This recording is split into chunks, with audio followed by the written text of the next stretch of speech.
जादुई हथौड़ा। रमेश अपनी दादी के साथ एक छोटी सी झोपड़ी में रहता था। उसके दादाजी बहुत पहले दिल्ली कमाने गए, पर लौट कर नहीं आए। माँ बाप बचपन में ही मर गए थे।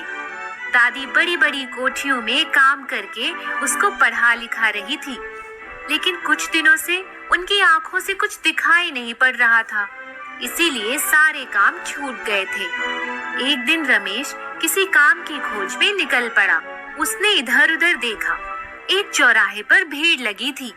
सुबह का वक्त था। एक जगह उसने देखा कि बहुत सारे मजदूर खड़े हैं। वह भी उनमें जाकर शामिल हो गया। पूछने पर पता चला कि जिन लोगों को मजदूरों की जरूरत होती है वो यहीं से मजदूर ले जाते हैं। उसने सोचा, कुछ काम नहीं मिल रहा है तो मजदूरी करके ही गुजारा कर लेता हूँ। कोई आता तो सारे मजदूर उधर लपक जाते। वह कुछ लोगों को लेकर चला जाता। वह सारे दिन वहीं खड़ा रहा, पर उसे किसी ने नहीं पूछा। उसके पास एक बूढ़ा आदमी बैठा था। उसने कहा, बेटा, उन लोगों को काम करवाने के लिए एक मजदूर चाहिए। तुम्हें देखकर लगता है पढ़े लिखे हो, इसीलिए तुम्हें किसी ने नहीं बुलाया। और आपको? उस बूढ़े ने उदास होते हुए कहा, मैं तो बूढ़ा हो गया हूँ और वैसे भी मुझे काम कौन देगा, पर रोज अपनी किस्मत आजमाने आ जाता हूँ। कोई तो होगा जिसे मेरी जरूरत होगी। दूसरे दिन वह मजदूरों जैसे कपड़े पहनकर मजदूरों वाली लाइन में लग गया। उस दिन तो वाकई में उसे काम मिल गया। ठेकेदार ने कहा, ईंट गारे का काम है, 300 रुपए रोज के मिलेंगे। रमेश ने झट से हाँ कर दिया। दिन भर की कमर तोड़ मेहनत के बाद वह शाम को जब दादी के पास आया तो दादी उसी का इंतजार कर रही थी। उसने पैसे लाकर दादी को दे दिया और बोला, दादी, ये मेरी पहली कमाई है। मैं जहाँ काम कर रहा हूँ वो एक ऊंची इमारत का काम है। मुझे रोज काम मिल जाएगा। दूसरे दिन जब वह काम से वापस आने के लिए घर की तरफ जाने लगा, तभी उसके पैरों में ठोकर लगी। उसने देखा कि एक हथौड़ा गिरा था। उसने हथौड़े को उठाकर बैग में रख लिया। जब वह झोपड़ी में पहुंचा तो दादी खाने की तैयारी कर रही थी। उसने बैग में से हथौड़ा निकालकर दादी के हाथ में दे दिया। दादी ने कहा, ये तो बिल्कुल नया लग रहा है। उसने हथौड़ा उठाकर रख दिया।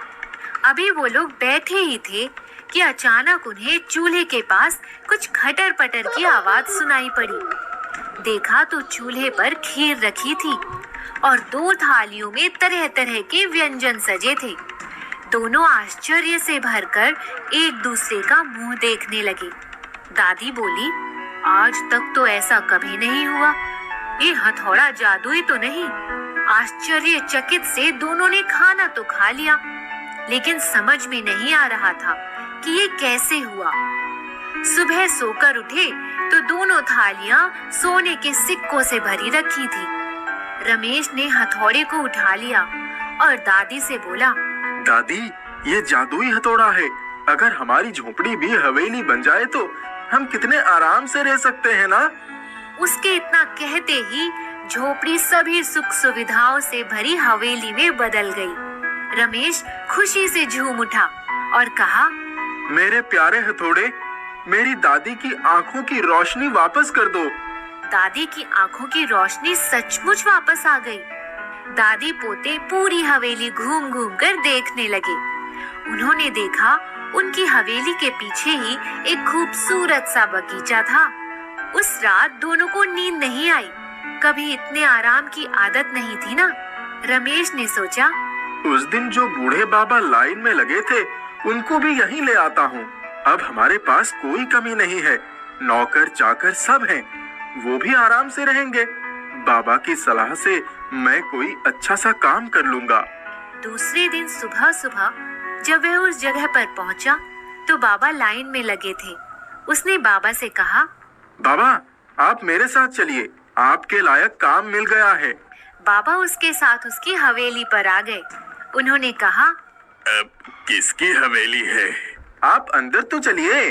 बाबा जब अंदर गए तो रमेश ने कहा, आप बैठिए, मैं आता हूँ। वह दादी के पास गया और उसने कहा, आप चलकर बाबा से मिल लो। दादी जैसे ही भीतर आई और बाबा पर उसकी नजर पड़ी, उनके पैर वहीं स्थिर हो गए। उनकी आंखों से आंसुओं की धारा बहने लगी। दोनों एक दूसरे की तरफ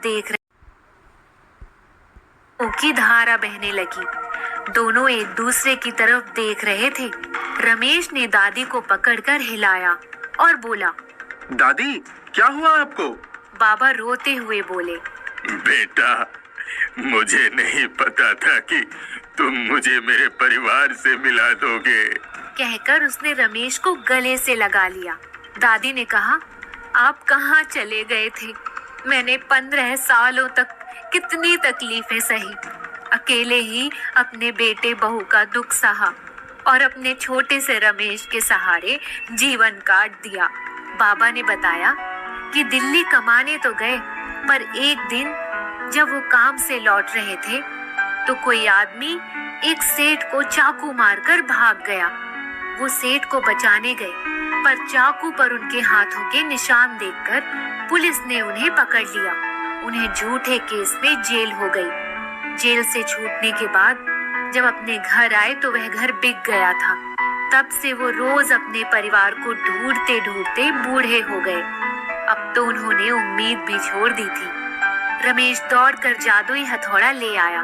उसने दादाजी को उसके बारे में बताया और बोला, दादाजी, ये इसी जादुई हथौड़े की वजह से संभव हुआ है। उनका पूरा परिवार फिर से एक हो गया। उन लोगों ने बाकी का जीवन सुख